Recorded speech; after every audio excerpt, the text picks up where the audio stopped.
Density limits will be scrapped when Queensland lifts remaining COVID restrictions once it reaches its 80% vaccine target. Unvaccinated residents will be locked out of stadiums and hospitality venues by December 17 in what's been described as a reward for the double jabbed. Another step towards normality as the Sunshine State creeps towards its vaccination milestones. People should be rewarded for what they have done so far, and I want to thank Queenslanders for everything they have done. From December 17, or when the 80% double dose target is hit, remaining COVID restrictions will be lifted. Hospitality venues such as pubs, bars and restaurants will be freed from density limits, while weddings will no longer be subject to restrictions.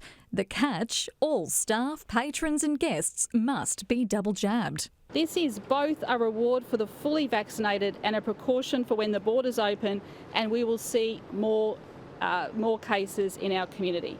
And people deserve to know that they can go to these places and that they are safe. The unvaccinated will also be locked out of entertainment venues and music festivals as they return to full capacity.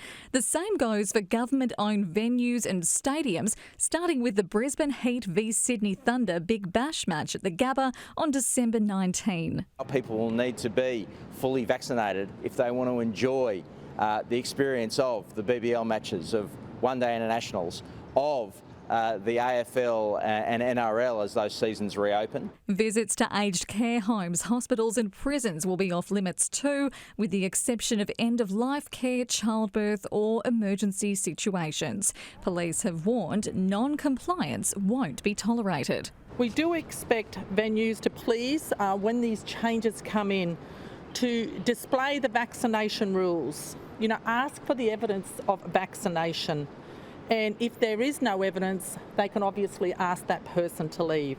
And if they refuse to leave, to call the police. It's hoped the changes will encourage those yet to be inoculated to get their first dose as soon as possible. It's not too late. There is plenty of time this week to go and start getting vaccinated, get your first vaccination, and so from the 17th of December you'll be able to enjoy the same rewards as all of these other Queenslanders. Queensland is due to reach its 80% single dose target in the next 24 hours, triggering an easing of mask restrictions in 11 LGAs.